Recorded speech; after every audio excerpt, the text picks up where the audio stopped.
حکم دیواں قرآن پاک نے جو مومنین دی ذمہ داریاں مومنین تے عائد کی تھیں انہیں جو ہی کہ ہے کہ او امر بالمعروف کریں دیو سن. امر بالمعروف کرنا یعنی نیکی دا حکم دینا یہ زندہ معاشرت کی علامت ہے. جس معاشرت کے اندر امر بالمعروف ہوئے وہ معاشرہ زندہ ہوتے، اس کے اندر زندگی ہوتی ہے، اس کے اندر حیات موجود ہوتی ہے. امر بالمعروف جس معاشرت کے اندر ہوئے اس امر بالمعروف دا ہونا اس گل دی علامت ہے کہ معاشرہ زندہ ہے.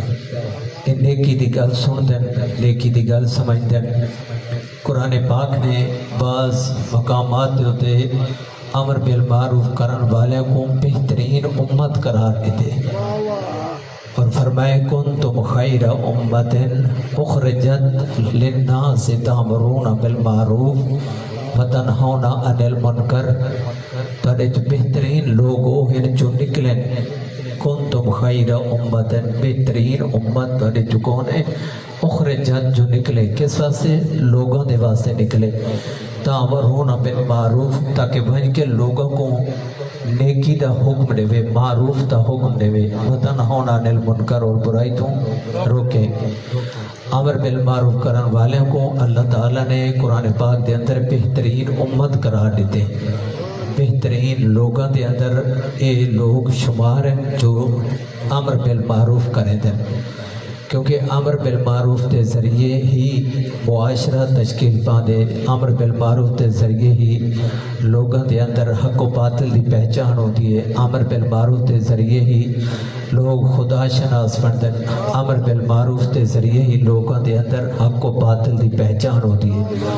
امر بالمعروف کے ذریعے ہی معاشرہ کے اندر ایک حق و باطل کی شناخت حاصل ہوتی ہے اور لوگوں کو ہر لحاظ نال پہچان حاصل ہوتی ہے. مل کے صلوات پڑھے محمد علیہ. نعرہ تکبیر، اللہ اکبر، نعرہ رسالت، یا رسول اللہ، نعرہ حیدری، یا بلند تر صلوات. اللہم صلی علی محمد و آل محمد و عجل فرجہم.